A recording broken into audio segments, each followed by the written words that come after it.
أعوذ بالله السميع العليم من الشيطان الرجيم. بسم الله الرحمن الرحيم.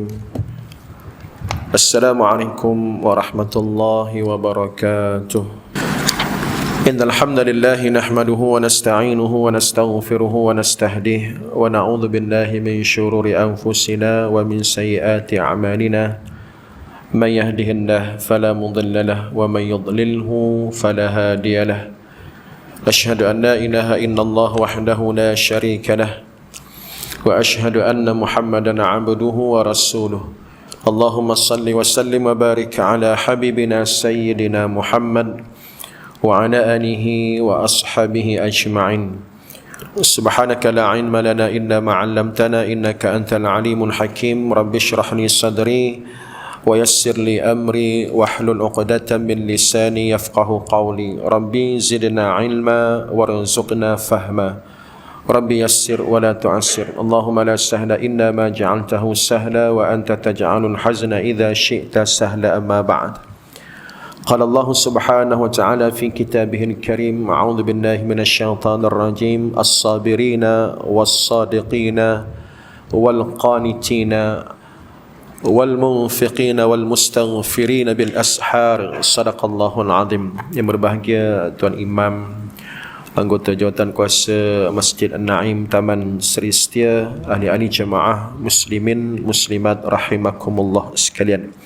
Alhamdulillah, kita rafakkan syukur kehadrat Allah Ta'ala dapat kita bertemu, berada bersama pada malam ini di rumah Allah. Dan kita ambil masa, ruang, kesempatan sementara menunggu waktu insya', kita baca sedikit sambungan pengajian kitab The Power of Istighfar, yang mana rasanya tertangguh selama 7 bulan. Kalau mengikut catatan saya, kali terakhir saya hadir di sini ialah pada bulan Februari sebelum PKP yang lepas. Dan tertangguh selama 7 bulan. Kita sambung balik malam ini dengan tajuk Sayyidul Istighfar, muka surat 25. Tuan-tuan ada buku, boleh buka muka surat 25. Sayyidul Istighfar ataupun terjemahan Melayunya ialah penghulu istighfar. Dalam kitab hadis yang sahih disebut Sayyidul Istighfar. Sayyid biasa kita guna untuk Nabi sallallahu alaihi wasallam, Sayyiduna. Ataupun kita guna untuk hari Jumaat, Sayyidul Ayyam, penghulu segala hari. Ataupun untuk bulan Ramadan, Sayyidul Syuhur, penghulu segala bulan Ramadan, penghulu segala hari, hari Jumaat. Sayyiduna, Nabi kita Muhammad sallallahu alaihi wasallam. Cuma kalau kita selawat kena baris bawah lah, sebab dia ada ala kat depan tu. Bila ala kat depan, Allahumma salli ala Sayyidi, dia tukar jadi baris bawah. Adapun tajuk pada malam ini Sayyidul Istighfar, penghulu istighfar. Maknanya banyak-banyak istighfar yang diperintahkan kepada kita oleh Allah dan Rasul. Inilah istighfar yang paling afdal. Istighfar ni banyak. Lafaz paling pendek astaghfirullah. Tu dia punya istighfar paling ringkas. Ataupun apa-apa sahaja lafaz yang menggambarkan permohonan keampunan daripada seorang hamba kepada Tuhannya. Tak semesti guna astaghfirullah. Walaupun istighfar daripada perkataan astaghfirullah, astaghfara yastaghfiru, boleh jadi dia tak ada perkataan istighfara pun. Contoh, kita doa pada bulan Ramadan. Walaupun doa ni mana-mana hari, mana-mana bulan pun kita boleh baca. Tak semesti Ramadan, tapi biasa orang kita baca lepas tarawih bulan Ramadan. Allahumma innaka afuun. Itu pun dikira sebagai istighfar. Tak ada perkataan astaghfirullah pun, tetapi maknanya mohon ampun, mohon keampunan, mohon Allah Ta'ala hapuskan dosa-dosa kita. Allahumma innaka afuun tuhibbul afwa, tu dikira sebagai istighfar juga. Dalam solat kita beristighfar. Mana lafaz istighfar dalam solat? Ada ke astaghfirullah dalam solat? Tak ada. Tak ada lah astaghfirullah. Tapi rabbighfirli, tu ada. Tu pun dikira istighfar juga. Ada doa qunut. Doa qunut, wa astaghfiruka wa atubu ilaik. Kita beristighfar dalam doa qunut dan kita beristighfar juga duduk antara dua sujud dalam salat. Rabbighfirli warhamni wajburni warfa'ni warzuqni wahdini wa'afini, dan ujung sekali lagi kita beristighfar wa'fu anni. Itu makna istighfar. Banyak cara istighfar, banyak lafaz istighfar. Baik, bila dikumpulkan segala istighfar, mana dia punya bosnya? Mana dia punya hak paling afdal? Sayyidul istighfar, penghulunya ialah apa yang nak kita baca pada malam ini. Baik, kita baca sedikit apa yang ditulis oleh penulis kitab ini. Penghulu istighfar atau dalam bahasa Arabnya Sayyidul istighfar merupakan lafaz rintihan permohonan ampun yang diungkapkan sendiri oleh baginda Rasulullah sallallahu alaihi wasallam. Dia kata yang ni diambil merupakan lafaz rintihan. Perkataan yang digunakan ialah rintihan. Rintihan ni bahasa Melayu. Kalau bahasa Arab apa dia? Munajat. Munajat tu pun dah jadi bahasa Melayu dah. Kalau munajat nak terjemah pada bahasa Melayu, munajat tu bahasa Arab, maka tukar kepada bahasa Melayu rintihan, merintih dalam makna berbisik-bisik kepada Allah Ta'ala, ataupun dalam satu istilah lain ibtihal, rayuan, rintihan, merayu pada Allah, merintih pada Allah, berbisik pada Allah, bermunajat pada Allah. Ya Allah, aku ni banyak dosa, maka ampunlah dosaku ya Allah. Yang ini diajar permohonan ampun yang diungkapkan sendiri oleh Rasulullah sallallahu alaihi wasallam. Ni barang jelas. Maknanya ia merupakan sumber daripada hadis yang sahih. Ugi kalau kita tak amal. Nabi buat dan Nabi ajar. Nabi sendiri baca yang ni dan Nabi perintah kita baca juga hal ni. Walhal kita kata Nabi celah mana dia berdosanya? Tak ada. Nabi maksum, tak buat maksiat, tak buat dosa, tak buat benda-benda haram. Tetapi Nabi sallallahu alaihi wasallam nak menggambarkan syukurnya dia pada Allah Ta'ala dalam keadaan dia tak berdosa pun, tak buat benda haram pun, dia sentiasa rasa bersalah, rasa hina diri, maka dipohonnya pada Allah keampunan dengan lafaz yang disebut oleh Nabi. Bukan setakat Nabi baca, Nabi sebut, dan Nabi perintah kepada kita lebih-lebih lagi lah, sebab kita ni makhluk yang berdosa, banyak buat maksiat, banyak buat benda haram. Maka kita minta keampunan daripada Allah Ta'ala dengan cara yang diajar oleh Nabi sallallahu alaihi wasallam. Rugi kalau kita tak ambil apa yang betul-betul sahih daripada Rasulullah sallallahu alaihi wasallam. Kadang kita, masyarakat kita, dia hak sahih ni tak berapa minat. Dia lebih kepada yang popular. Tu kena ubah dia punya mindset. Ubah cara fikir. Kita mencari yang sahih, bukan mencari yang popular. Yang popular maknanya apa? Yang biasa amal. Yang biasa kita dengar, biasa disebut dalam TV, biasa disebut dalam radio, contoh. Yang tu yang popular. Yang popular tak semestinya sahih. Macam mana kalau amalkan? Amal boleh, tak ada masalah, tak adalah sampai berdosa, insya-Allah boleh pahala, tapi dia punya nilainya, martabatnya, afdalnya, fadilatnya tidak boleh menandingi akan riwayat yang sahih. Sebagai contoh, yang popular apa? Yang popular tapi tak sahih. Selawat syifa contoh. Selawat syifa sahih, popular tak? Popular, budak-budak kita pun hafal. Allahumma salli ala Muhammad tibbil qulubi wa dawaiha wa afiyatil abdani macam sampai ujung tu. Popular.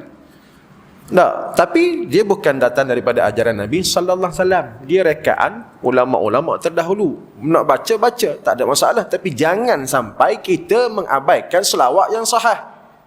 Selawat paling afdal mana? Tadi kita baca tadi, solat jenazah tadi. Solat jenazah takbir kedua kita baca apa? Selawat syifa mana ada? Tak. Takbir kedua tak ada selawat syifa. Takbir kedua itulah selawat Ibrahimiyah ketika solat jenazah tadi, dan ketika tahiyat akhir itulah salawat yang paling afdal, sahih, datang daripada Rasulullah sallallahu alaihi wasallam. Jadi kalau kita boleh ubah.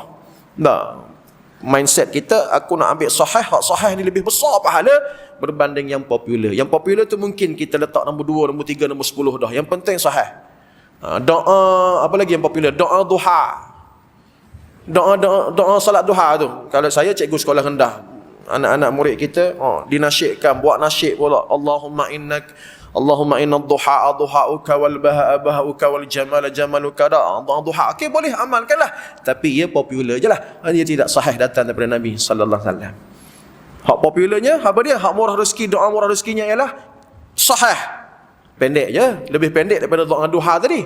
Allahumma inni as'aluka ilman nafi'a wa as'aluka rizqan tayyiba wa as'aluka amalan mutaqabbala. Yang tu sahih, maka sudah tentu yang tu lebih besar pahala berbanding yang popular yang tidak sahih datang daripada Nabi sallallahu alaihi wasallam. Banyak lagi lah, saya tak bagi semua contoh lah, hanya satu dua contoh yang mungkin kita faham dari segi beramal ini, yang mana lebih afdal, lebih fadilatnya dan besar pahalanya di sisi Allah Subhanahu wa taala, dan dikira sebagai kecintaan kita kepada sunnah lebih daripada segala-galanya. Baik, lafaz tersebut ialah ni rasanya orang Taman Selestia ni semua dah hafal kot. Rasanya lah, insya-Allah semua dah hafal. Kalau tak hafal pun bolehlah kita hafal, bukan panjang pun tak.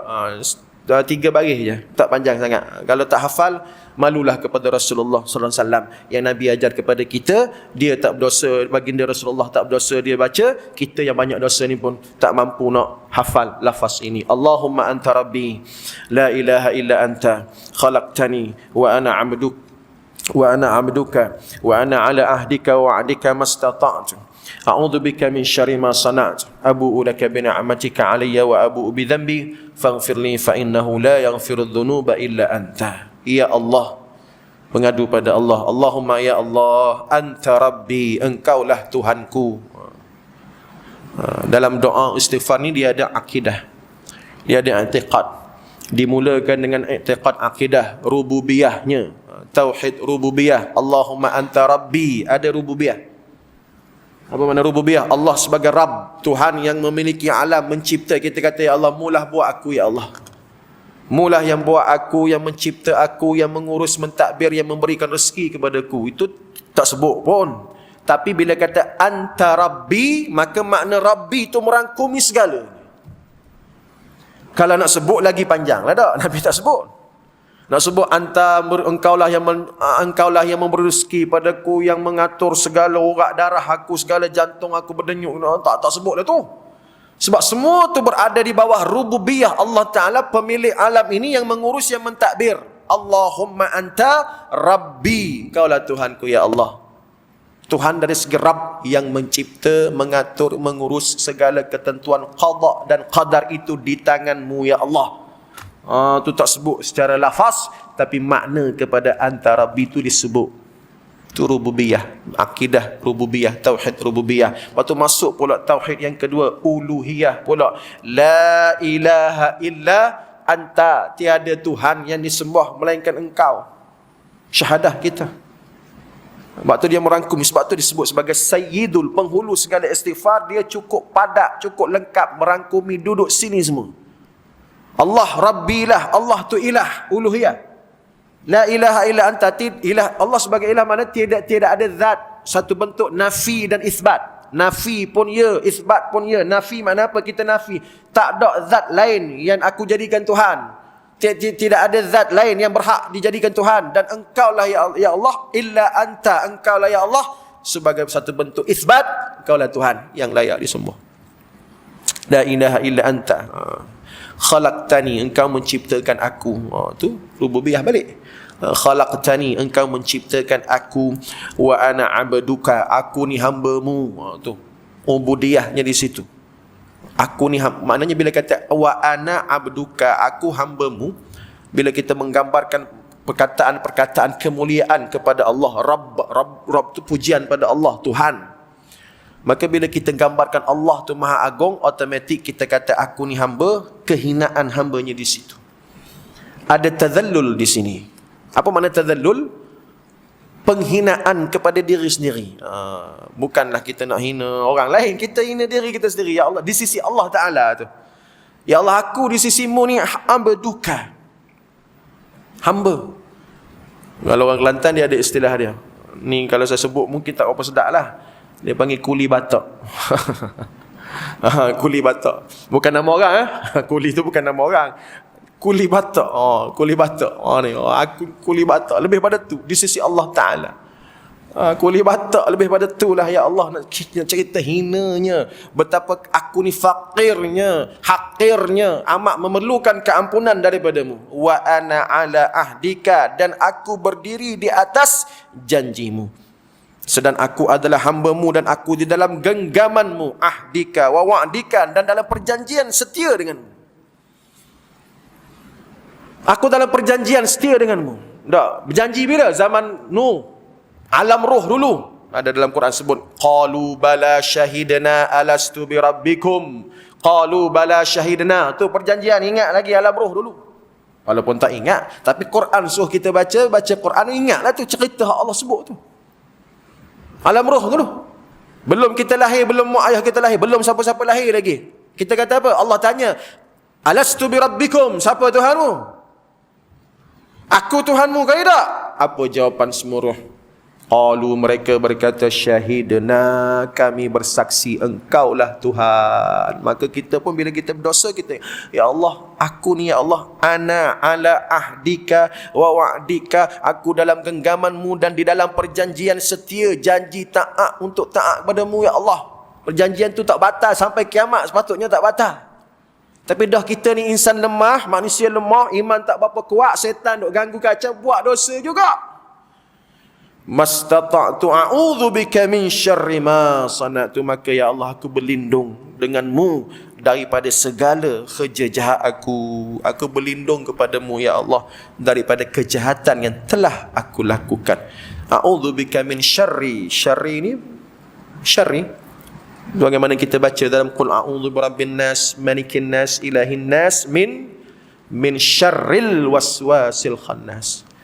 Ataupun dalam muqaddimah tadi saya mulakan dengan memuji Allah dan doa perlindungan. Kita kata wa na'udzubika min syururi anfusina. Tu biasa ustaz-ustaz kita nak berucap, tok-tok guru kita nak buka majlis ilmu, dia mulakan dengan lafaz alhamdulillah dan segalanya itu, dan wa na'udzubika min syururi anfusina, ya Allah, aku berlindung padamu ya Allah, denganmu ya Allah daripada segala kejahatan aku.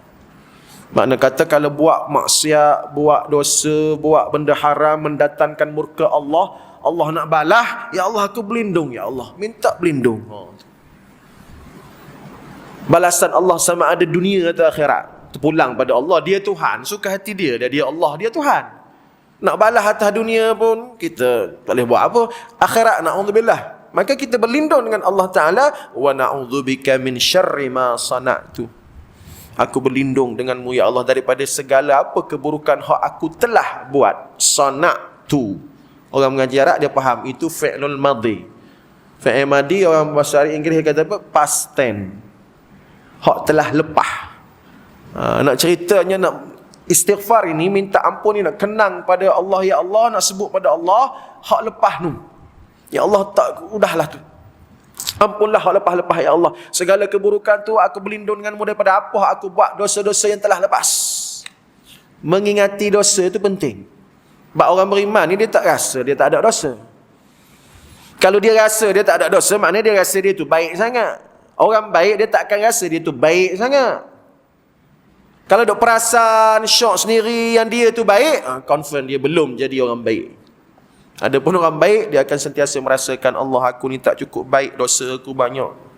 Maka dia memohon ampun kepada Allah Subhanahu wa ta'ala. Abu ulaka bi ni'matika, aku mengaku nikmatmu banyak bagi kat aku. Tengok perkaitan. Kenapa tiba-tiba cerita bab nikmat ni? Sebab dalam sayyidul istighfar, dalam penghulu istighfar, abu ulaka bi ni'matika, aku mengaku ya Allah, bagimu, datang daripadamu lah aku mengakui segala nikmat yang telah engkau berikan kepadaku, dan aku juga mengaku dosaku. Makna kata tak patut aku berdosa ya Allah, tapi aku buat juga. Dengan nikmatmu hak banyak ni, nikmat sihat, nikmat makan, nikmat minum, nikmat macam-macam nikmat cukup makan pakai, nikmat kerja ada, nikmat itu macam-macam nikmat. Nikmat mata, nikmat anggota, nikmat telinga, nikmat macam-macam lah nikmat. Wa in ta'udu ni'matallah la tuhsuha, kalau nak kira tak terkira lah, kalau nak sebut tak tersebut lah. Banyaknya nikmat daripada Allah Ta'ala, tapi tiba-tiba dosa juga mu ni. Bukan mu, aku lah. Ni dalam istilah disebut dalam istighfar ni. Abu'u laka bi ni'matika alayya wa abu'u bi dhanbi, dalam keadaan nikmatmu yang aku mengakui atas segala nikmatmu yang banyak tu, dan aku mengaku juga dosa aku pun banyak juga. Sebagaimana aku mengaku nikmat tu datang daripada-Mu banyak, aku mengaku juga dosa daripada aku ni banyak juga berdosa kepada-Mu. Cerita nikmat ni datang selepas orang mengaku dia tu berdosa. Sebab apa? Sebab orang berdosa ni dikira sebagai tidak mensyukuri nikmat. Tuan-tuan baca surah Ar-Rahman. Surah Ar-Rahman, kebetulan saya kuliah surah Ar-Rahman minggu lepas di surau Ihsaniyah. Ada Allah ulang berapa kali? Fa bi ayyi ala'i rabbikuma tukadziban. Tu cerita ayat tu tentang nikmat. Maka Allah berfirman fa bi ayyi ala'i rabbikuma tukadziban, diulang-ulang 32 kali, bertanya kepada jin dan manusia. Wahai jin, wahai manusia. Kenapa jin dan manusia? Sebab jin dan manusia ni mukallaf, yang dikira dosa pahala. Allah tak tanya lembu, Allah tak tanya ayam, Allah tak tanya bukit. Sebab apa? Sebab bukit, bukau, gunung, ganang, alam ini, lembu, kerbau, ayam, itik, dia bukan mukallaf, tak dikira dosa pahala. Yang mukallafnya siapa? Jin dan manusia. Maka soalannya fa bi ayyi ala'i rabbikuma, maka tanya Allah, hei jin, hei manusia, nikmat manakah lagi yang berani kata tukadziban, yang kamu mendustakan? Nikmat manakah lagi yang kamu tergamuk dustakan dengan mengatakan ni bukan daripada aku? Berani kata nikmat hak kita dapat ni bukan daripada Allah. Kalau bukan daripada Allah, daripada siapa? Tuhan mana lagi hak bagi nikmat ni? Sihatnya kita, celiknya mata kita, tak, banyaknya makan minum kita, aman damainya negara kita, macam-macam nikmat ni datang daripada mana kalau bukan daripada Allah? Maka jawapan kita, ya Allah, tak berani aku nak kata nikmat ni datang daripada zat lain, daripada Tuhan lain. Tak ada Tuhan lain pun melainkan datang daripada Mu, ya Allah. Fabi ayyi ala'i rabbikuma tukadziban. Dalam surah Ar-Rahman tu diulang sampai 32 kali, dan disusuli dengan cerita nikmat-nikmat Allah yang banyak. Banyak sangat nikmat Allah disebut dalam surah Ar-Rahman. Sebab itulah diulang, wahai manusia, wahai jin, beranikah kamu nak menafikan yang nikmat ni datang daripada aku? Beranikah kamu untuk melawan aku yang bagi macam-macam nikmat? Sebab itulah istighfar ni pun ada lafaz nikmat. Abu'u laka bi ni'matika, aku mengaku nikmatmu banyak bagi kat aku. Nak nikmatmu daripada-Mu lah, ya Allah, bukan daripada orang lain, bukan daripada kerajaan, bukan daripada bos, bukan daripada mak ayah, bukan daripada YB, bukan daripada orang tua, bukan, melainkan datang daripada-Mu, ya Allah. Dan sebagaimana nikmat tu banyak, dosa aku pun banyak juga. Fa innahu faghfirli, maka ampunlah kami, ya Allah. Ampunlah aku, ya Allah. Minta ampun. Fa innahu la yaghfiru dzunuba illa anta. Maka sesungguhnya tidak ada yang lain yang mampu mengampunkan dosa melainkan Engkau, ya Allah. Fa innahu la yaghfiru dzunuba illa anta. Jadi mohon keampunan daripada Allah Ta'ala. Cerita macam-macam dalam ni. Dari segi akidahnya, rububiyahnya ada, uluhiyahnya ada, ingat nikmat pun ada, tazallul pun ada, rasa hina diri pun ada. Tak? Kemudian pengharapan kepada Allah Ta'ala, semoga Allah ampunkan dosa dengan keampunan yang sebenar-benarnya. Maka ini dikira sebagai sayyidul istighfar. Tidak ada istighfar yang lebih afdal daripada istighfar ini. Baik, hadis ini diriwayatkan oleh Imam Al-Bukhari. Bila kata Bukhari tak ada masalah lah. Kalau kita mengaji ilmu hadis, daripada Sahih Bukhari, Sahih Muslim, dia 100% sahih, datang daripada Nabi sallallahu alaihi wasallam. Daripada Shaddad ibn Aus, itu rawi dia, periwayat dia. Di penghujung hadis ini, Nabi sallallahu alaihi wasallam mengkhabarkan berita gembira kepada sesiapa yang melazimi beramal dengan penghulu istighfar ini. Ini dia punya fadilat pula. Muka surat 26. Di sini ada fadilat dia. Penulis memetik daripada kitab yang sahih, fadilat, sumber yang sahih, fadilat beramal dengan sayyidul istighfar.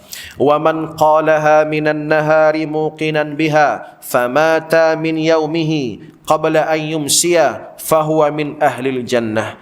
Wa man qalaha minal laili wa huwa muqinun biha famata qabla an yusbiha fahuwa min ahlil jannah. Subhanallah. Dia punya fadilat, tuan-tuan. Bukan calang-calang, bukan lekeh-lekeh. Sesiapa yang membacanya pada waktu siang dengan penuh yakin, muqinan. Yakin dua syarah ulama. Yakin dengan keyakinan iman kita tak gugat. Minta ampun tu dengan erti kata akidahnya sahih, minta ampun dengan Allah Ta'ala. Dan muqinan di sini juga dengan makna yakin bersangka baik pada Allah Ta'ala. Ada riwayat menyebut ud'ullah wa antum muqinuna bil ijabah. Itu riwayat hadis lain. Mu berdoa dengan Allah dalam arti kata mu yakin benda tu mustajab. Dia panggil sangka baik pada Allah Ta'ala. Bukan kata berdoa, Allah aku doa je. Yalah orang lain berdoa, aku berdoa. Orang lain tadah tangan, aku tadah tangan. Orang lain cakap amin, aku sebut amin juga. Tak makbul pun. Jangan. Allah cukup benci hak jenis macam tu. Tak, orang lain amin dia, amin. Orang lain sebut, orang lain angkat tangan dia, angkat tangan. Dalam keadaan lalai leka. Innallaha la yaqbilu du'a. Allah tak terima doa daripada hati yang qalbin lahin ghafilin. Hati yang lalai leka. Tak berdoa pun angkat tangan je, takut orang kata. Contoh. Tak berdoa pun saja orang amin, amin juga. Contoh. Maka hak jenis ni tertolak. Sebab tu letak syarat di sini ialah siapa-siapa yang mengatakan sebut istighfar ini pagi siangnya dengan penuh keyakinan. Yakin makna kata iman dia teguh, Allah tu Tuhan. Dia tak ada masalah akidah, tak ada benda-benda merosakkan i'tiqad dia. Yakin juga dengan makna yakin Allah akan ampunkan dia, sangka baik pada Allah Taala. Oh, bukan kata aku doa je Allah tak makbul ni, tak pernah makbul pun, naudzubillah. Itu sangka buruk pada Allah Taala. Jadi siapa-siapa berdoa, famata min yaumihi, dia baca siang tadi, maka ditakdirkan Allah hari itu dia meninggal sebelum petang, maka dia dikira ahli syurga. Subhanallah. Tak, fahuwa min ahli jannah. Tak, akidah dia cantik, amal dia soleh, taubat dia taubat nasuha. Hari itu dia baca pula ayat ni, doa ni, istighfar ini, baca pagi, siang, maka petangnya meninggal. Sebelum petang dia meninggal, maka hari itu dia meninggal dalam keadaan dia dikira sebagai min ahlil jannah. Ini ada dalam Ma'thurat. Imam Hasan Imam Hasan Al-Banna dia kumpulkan bacaan Ma'thurat, dia letak doa ni 3 kali pagi, 3 kali petang, bacalah. Apa makna pagi? Pagi ialah daripada subuh sehingga fama tami yaumi qabla an yumsiya, daripada subuh sehingga zuhur. Zuhur tak dikira petang dah. Zuhur tidak dikira pagi dah. Begitu juga kalau dia baca ketika mana wa man qalaha minal laili, dia baca pula malam. Ataupun dalam riwayat lain sebut petang. Sebab dalam Al-Ma'thur disebut asbahna amsa, yang pagi baca pagi, yang petang baca petang. Maka kalau dia baca pada waktu malam ataupun bermula petang, lepas asar sehingga malam dia baca, wa huwa muqinun, sama juga syarat dia yakin betul-betul pengharapan dia, sangka baik pada Allah, Allah ampunkan dia.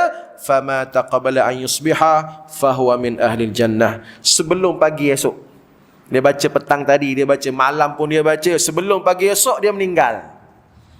Malam tu meninggal, katakanlah meninggal dalam tidur, maka kata Nabi sallallahu alaihi wasallam, fahuwa min ahlil jannah, maka dia dikira sebagai ahli syurga.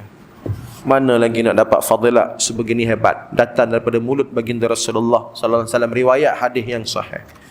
Maka dia memotivasikan kita untuk baca pagi, petang, siang, malam.